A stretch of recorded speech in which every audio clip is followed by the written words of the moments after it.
नमस्कार मित्रांनो, अनुभव स्टडीमध्ये सर्वांचं स्वागत. 5 एप्रिल 2026चे जेवढे महत्त्वाचे चळवळीचे प्रश्न असतील, रोज सकाळी आपण या व्हिडिओच्या माध्यमातून 10 प्रश्न बघत असतो, त्याचं विश्लेषण बघत असतो आणि नक्कीच तुम्हाला हे लेक्चर आवडत असेल. चॅनेलला एकदा सबस्क्राईब करा. जर नवीन असाल तर, नसेल तर व्हिडिओला लाईक आणि शेअर जरूर करा. रोज सकाळी 6 वाजता तुम्हाला हा व्हिडिओ पाहायला भेटत आहे. बघत आपण बुलेट रॅपिड फायरचं आजचं लेक्चर. मागच्या लेक्चरमध्ये जो प्रश्न विचारला होता शेवटी त्याचं उत्तर अगोदर जाणून घेऊयात आपण. नुकतेच वर्ल्ड प्रीमियर स्क्वॅश लीग 2026च्या क्रीडा आयुक्तपदी खालीलपैकी कुणाची नियुक्ती करण्यात आली आहे? याचं उत्तर सर्वांनी अगदी छान पद्धतीने कमेंट बॉक्समध्ये दिलं होतं. या प्रश्नाचं उत्तर आहे सौरभ घोषाल, पर्याय क्रमांक 2. सौरभ घोषाल लक्षात ठेवा. World premier squash league 2026. घ्या अत्यंत महत्त्वाचा पहिला प्रश्न जो आजचा आहे. भावसागर संदर्भ केंद्राला भारताचे खोल समुद्रातील जीवजंतूंचे राष्ट्रीय भांडार म्हणून नियुक्त केले असून ते कोणत्या राज्यामध्ये आहे? त्याचं नाव आहे भावसागर. ओके, भावसागर कुठे येतं? हे तर केरळ या राज्यामध्ये. पर्याय क्रमांक 4 लक्षात ठेवा. पृथ्वी विज्ञान मंत्रालयाच्या अंतर्गत असलेल्या केरळमधील कोची येथील सागरी सजीव संसाधने आणि पर्यावरण केंद्राने सागरी संवर्धनात एक महत्त्वपूर्ण टप्पा गाठला आहे. पर्यावरण, वन आणि हवामान बदल मंत्रालयाने या CMLREच्या भावसागर संदर्भ केंद्राला खोल समुद्रातील जीवजंतूंसाठी एक राष्ट्रीय भांडार म्हणून अधिकृतपणे नुकतेच घोषित केलं आहे.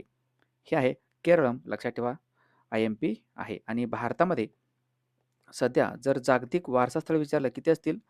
जागतिक वारसा स्थळे सध्या भारतामध्ये एकूण आहेत 44. आजच्या घडीला सध्या भारतामध्ये एकूण 44 जागतिक वारसा स्थळे आहेत आणि जे रामसर स्थळांची संख्या विचारलं तर रामसर स्थळे भारतामध्ये सध्या 98 आहेत. लक्षात ठेवा. उत्तर आहे केरळ. मग केरळविषयीचं साधारणतः जेवढी माहिती आहे ती आपण बघण्याचा प्रयत्न करू. हा आहे केरळ. या ठिकाणी केरळला या ठिकाणी कर्नाटकची सीमा लागते. या ठिकाणी तमिळनाडू सीमा लागते. म्हणजे केरळ या राज्याला 2च राज्याची सीमा लागते, तामिळनाडू आणि कर्नाटक. हा जो दिसतोय या ठिकाणी हा आहे अरबी समुद्र. अरबी समुद्र संपूर्ण पश्चिम साईडला. मग केरळचा स्थापना दिवस काय असेल? 1 नोव्हेंबर हा स्थापना दिवस आहे केरळचा. राजधानी तिरुवनंतपुरम येतं. मुख्यमंत्री आहेत सध्याच्या घडीला पिनराई विजयन. राज्यपाल आहेत राजेंद्र अर्लेकर केरळचे. केरळमध्ये विधानसभा सदस्य संख्या आहे 140. लोकसभेची सदस्यांची संख्या आहे 20 आणि म्हणजेच लोकसभेमध्ये केरळमधून 20 सदस्य निवडले जातात. केरळचा राज्य पक्षी आहे ग्रेट हॉर्नबिल. केरळचा राज्य प्राणी आहे हत्ती. ओके, हत्ती हा राज्य प्राणी आहे केरळचा. त्यानंतर राज्य फुलपाखरू आहे केरळचा. जसं महाराष्ट्राचं राज्य फुलपाखरू ब्ल्यू मॉर्मन आहे, तसं मलबार बँडेड पिकॉक हा जो आहे ना, हा केरळचा राज्य फुलपाखरू आहे. लक्षात ठेवा. आणि नुकतंच केरळने घोषित केले राज्य, त्यांचा राज्य सूक्ष्मजीव. केरळनं राज्य सूक्ष्मजीव घोषित केले त्यांचा नुकतंच, ज्याचं नाव आहे बॅसिलस सबटिलिस. बॅसिलस सबटिलिस लक्षात ठेवा. केरळ. पुढचा आजचा दुसरा प्रश्न. नुकतेच खालीलपैकी कोणत्या ठिकाणी knowledge centre of indirect taxes याची स्थापना करण्यात आली आहे? नॉलेज सेंटर ऑफ इनडायरेक्ट टॅक्सेसची स्थापना करण्यात आली कोणत्या ठिकाणी? तर मुंबई या ठिकाणी. पर्याय क्रमांक 3. आपली राजधानी म्हणजेच महाराष्ट्राची राजधानी मुंबई, ज्याला भारताची आर्थिक राजधानी असंही म्हणतो आपण. भारताची आर्थिक राजधानी लक्षात ठेवा. IMP या ठिकाणी बॉम्बे स्टॉक एक्सचेंजचं देखील हेडक्वार्टर येतं. Knowledge centre of indirect taxes म्हणजे काय? इनडायरेक्ट टॅक्सेस म्हणजे कुठले? अप्रत्यक्ष कर. अप्रत्यक्ष कराविषयीचा हा जो काही नॉलेज सेंटर आहे, ज्ञान केंद्र आहे, त्याचं उभारणी नुकतंच मुंबईमध्ये करण्यात आलेलं आहे. लक्षात ठेवा. अप्रत्यक्ष कराचे एक उत्तम उदाहरण म्हणजे GST. GST हे अप्रत्यक्ष कराचं उदाहरण आहे. तिसरा प्रश्न पुढचा. नुकतेच 1 एप्रिल 2026 रोजी खालीलपैकी कोणत्या ठिकाणी नौदल पदग्रहण समारंभ 2026 पार पडलेला आहे? नौदल पदग्रहण समारंभ नुकताच पार पडला महाराष्ट्राची राजधानी मुंबई या ठिकाणी. अगेन मुंबई पर्याय क्रमांक 2 लक्षात ठेवा. मुंबई हे मिठी या नदीच्या काठी येतं. मिठीच्या काठी येतं लक्षात ठेवा. नेव्हल ओके इन्व्हेस्टर्स सेरेमनी म्हणतो आपण, IMP आहे. हे मुंबईमध्ये पार पडले नौदल पदग्रहण समारंभ. जेवढे पण नौदल या क्षेत्रामध्ये जेवढे पण उत्तम कामगिरी केलेत त्यांना पुरस्कार किंवा जो काही पदक आहेत त्या पदकांना देखील सन्मानित करण्यात आले. आणि भारतीय नौदलाचे प्रमुख कोण असतील? त्यांचं नाव आहे दिनेश कुमार त्रिपाठी. DK त्रिपाठी. आणि भारतीय नौदलाचा जो दिवस असतो दरवर्षी 4 डिसेंबरला. भारतीय नौदल दिन 4 डिसेंबरला असतो. शन नो वरुण हे भारतीय नौदलाचं काय ब्रीदवाक्य आहे. चौथा प्रश्न महत्त्वाचा. नुकतेच आंतरराष्ट्रीय स्तन कर्करोग पुनर्वसन शिखर परिषद 2026 याचे आयोजन कोठे करण्यात आले होते? स्तन म्हणजे जे ब्रेस्ट कॅन्सर म्हणतो आपल्याला, स्तनांचा कर्करोग होतो. तर याविषयीचं जो काही रिहॅब शिखर संमेलन आहे, हे कोणत्या ठिकाणी पार पडलं नुकतंच? हे पार पडले आहे खारघर या ठिकाणी. कुठं? खारघरला. खारघर कुठे तर नवी मुंबई या ठिकाणी येतं ठाणे जिल्ह्यामध्ये. ओके. नवी मुंबई लक्षात ठेवा. खारघर या ठिकाणी हे परिषद पार पडलेलं आहे. कर्करोग ज्याला कॅन्सर म्हणतो आपण. कॅन्सर म्हणतो आपण आणि 4 फेब्रुवारीला दरवर्षी जागतिक कर्करोग निर्मूलन दिवस म्हणून आपण साजरा करत असतो. कॅन्सर म्हणजेच कर्करोग म्हणजेच काय? पेशींची अतिरिक्त वाढ होणे. ओके. नवी मुंबई लक्षात ठेवा. नवी मुंबई मनपा पण आहे. महानगरपालिका. संपूर्ण भारतातील सर्वात स्वच्छ शहर कुठलं असेल? तर तो आहे नवी मुंबई.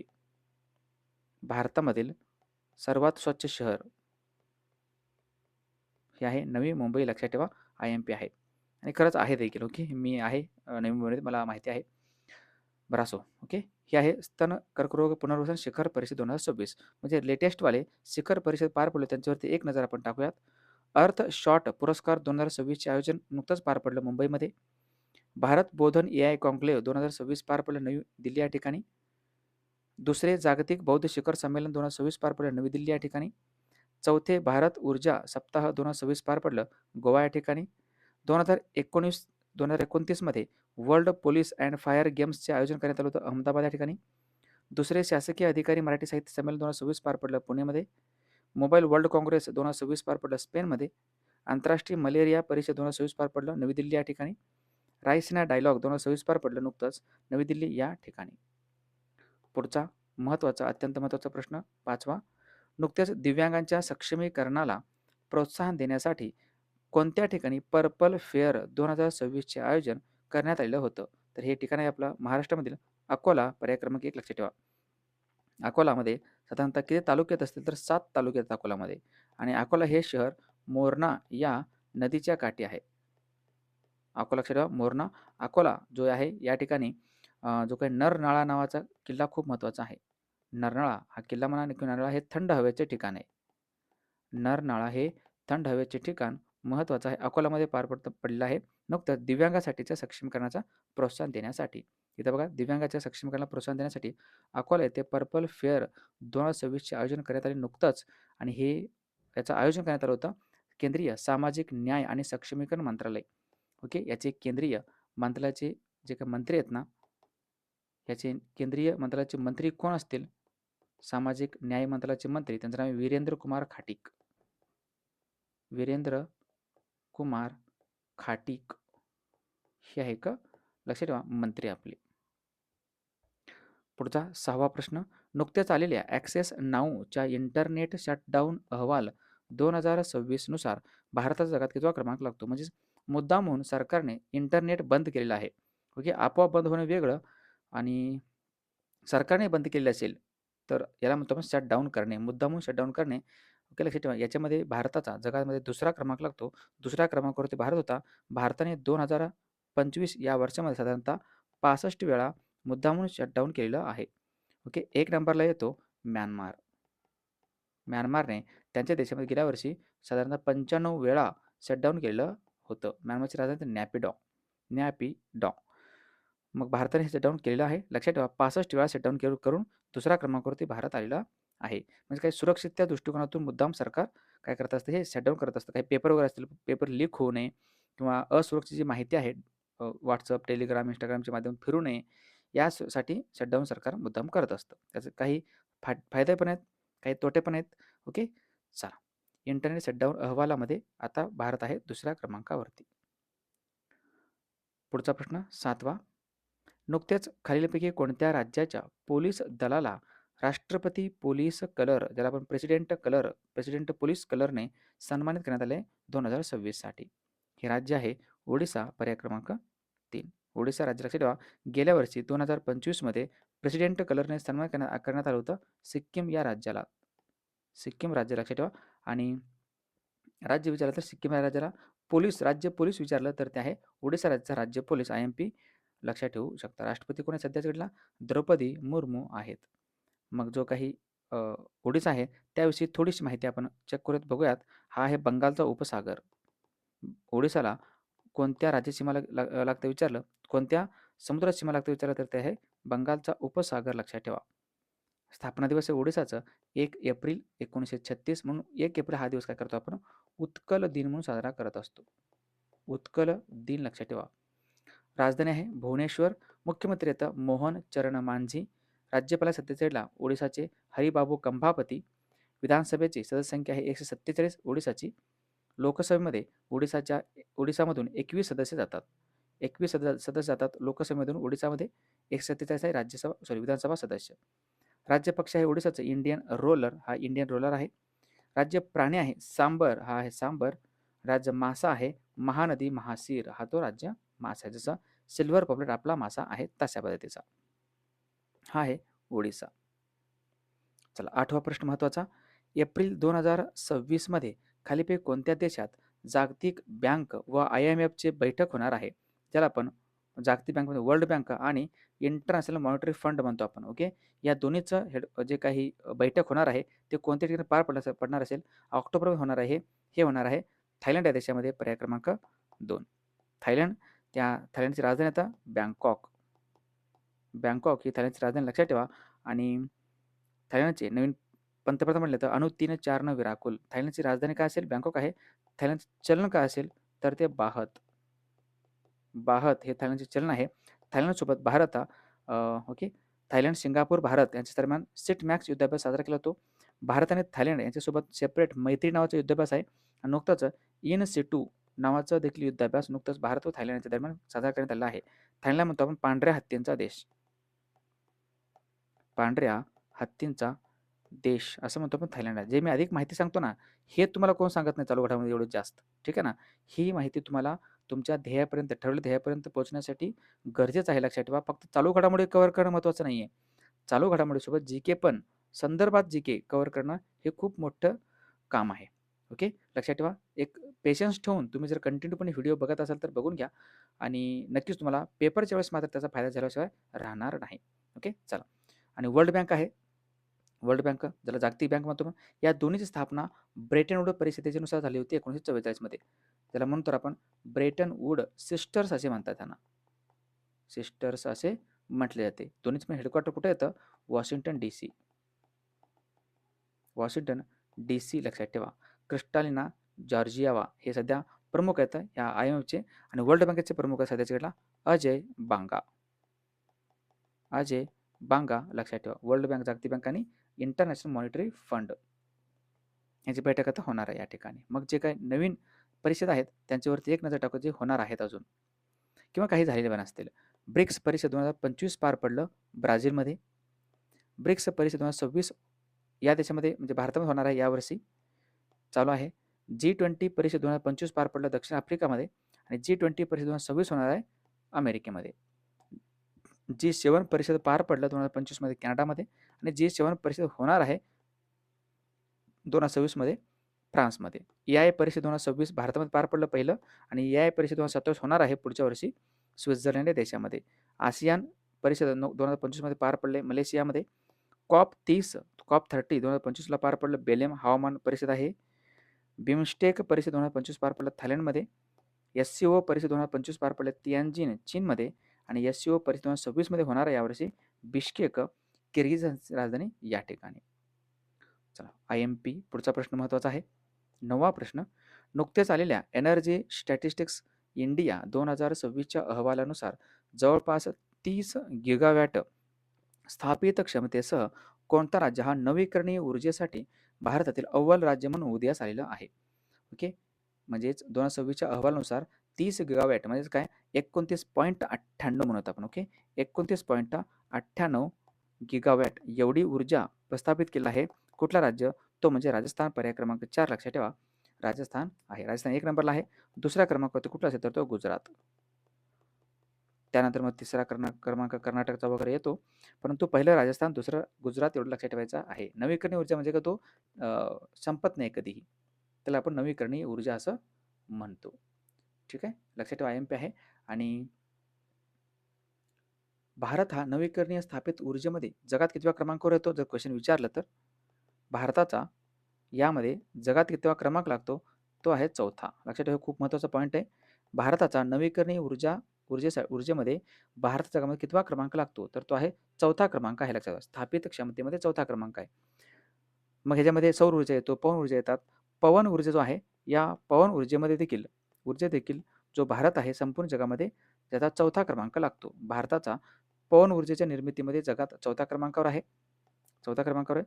आणि जो सौर ऊर्जा आहे ना, सौर ऊर्जा, या सौर ऊर्जेमध्ये भारताचा जगामध्ये कितवा क्रमांक लागत असेल तर तो आहे 3रा.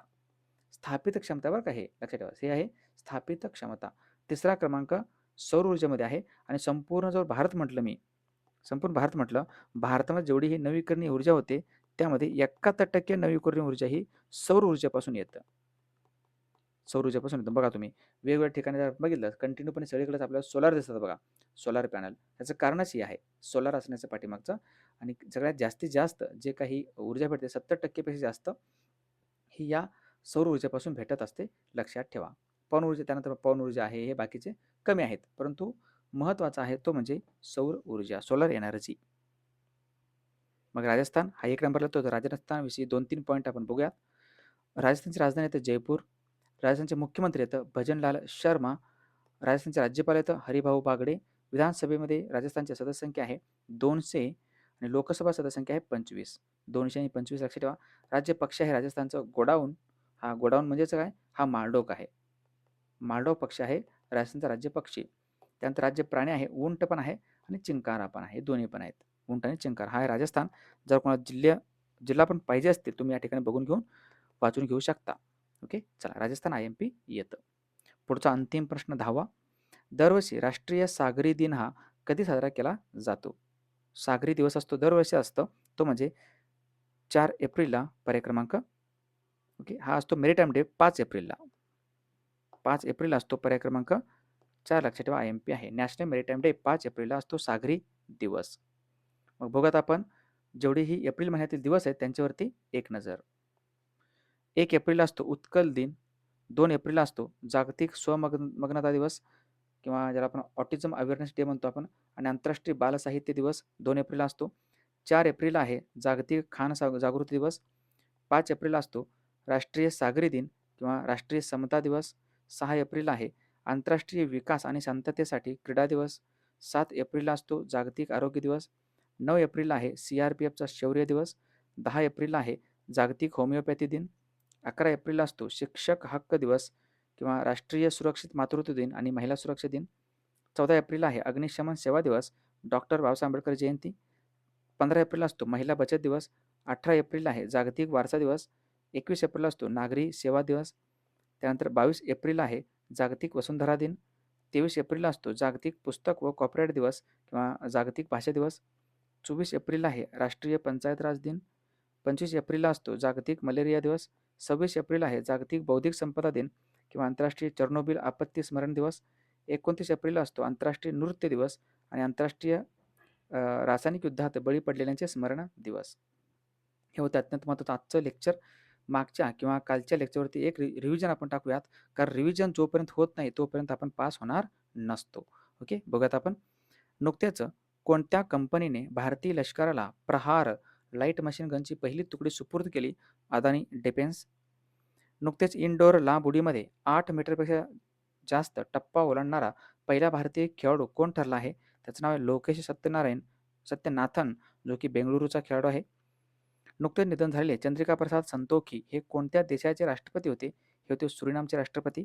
नुकतेच राष्ट्रीय आपत्ती प्रतिक्रिया बल NDRFचे महासंचालक म्हणून कोणाचा कार्यकाळ हा वाढवण्यात आलेला आहे? त्यांचं नाव आहे पियुष आनंद. नुकतेच दिल्ली एम्सच्या माजी विद्यार्थिनी डॅश डॅश यांची नेपाळच्या आरोग्यमंत्रीपदी नियुक्ती करण्यात आली आहे. ही व्यक्ती आता निशा मेहता. नुकतेच उपराष्ट्रपती CP राधाकृष्णन यांच्या हस्ते प्रकाशित करण्यात आलेल्या टाइड्स ऑफ टाईम या पुस्तकाचे लेखक आहेत सुधा मूर्ती. नुकतेच कोणत्या ठिकाणी एक्स द्वीप 2026 हा मोठा संयुक्त लष्करी सराव यशस्वीपणे पार पडला आहे? हा आहे एक्स द्वीप नावाचा, अंदमान व निकोबारमध्ये. नुकतेच डॅश डॅश यांना त्यांच्या mother Mary comes to me या आत्मचरित्रासाठी प्रतिष्ठित US national book critics circle पुरस्कार मिळाला आहे. तर हे भेटले आहे अरुंधती रॉय यांना. नुकतेच जपान ग्रँड प्रिक्स 2026चा विजेता कोण आहे? तर तो किमी अँटोनेली. संयुक्त राष्ट्रांच्या शून्य कचऱ्याच्या दिशेने 20 शहरे या उपक्रमात भारतातील कोणत्या एकमेव शहराचा समावेश करण्यात आला आहे? हे आहे वर्कला, केरळचा. ओके. चला, खूप छान पद्धतीनं आजचा लेक्चर आपण कव्हर केलं. असंच लेक्चर कव्हर करता आणि बघत चला, की जेणेकरून आपल्याला पण प्रत्येक माहिती भेटून जाईल. चला, नुकतेच या प्रश्नाचं उत्तर सर्वांनी कमेंट बॉक्समध्ये द्या. नुकतेच खालीलपैकी कोणत्या देशाच्या दूतावासात रवींद्रनाथ टागोर यांच्या अर्धपुतळ्याचे अनावरण करण्यात आलेलं आहे? या प्रश्नाचं उत्तर आपण डिटेलमध्ये उद्या बघून घेऊयात. जाता जाता एका लाईक करा, शेअर करा. हा आपलं टेलिग्राम चॅनल आहे अनुभवश्री ऑफिशियली NDSS नावाचं. ओके, हे नक्कीच तुम्ही याला फॉलो करू शकता. अनुभवश्रीचं ॲप्लिकेशन आहे. Google Play Store जाऊन आपण ॲप्लिकेशन घेऊन त्याचं ज्याच्यामध्ये असलेली जी काही माहिती आहे, व्हिडिओ आहेत, कोर्स आहेत, ते तुम्ही कंटेंट बघून घेऊ शकता. आणि Instagram आहे, त्याला पण तुम्ही नक्कीच फॉलो करू शकता. आणि जो आपलं सध्याच्या घडला ज्या ठिकाणी सध्या तुम्ही बघत आहात, त्या चॅनलला देखील तुम्ही सबस्क्राईब करू शकता आपल्या YouTubeच्या चॅनलला. ओके, चला सबस्क्राईब करा, फॉलो करा. नक्कीच तुम्हाला फायदा होऊन जाईल. जर कोणाला ऑफलाईनची बॅच लावायची असेल तर नक्कीच तुम्ही लावू शकता.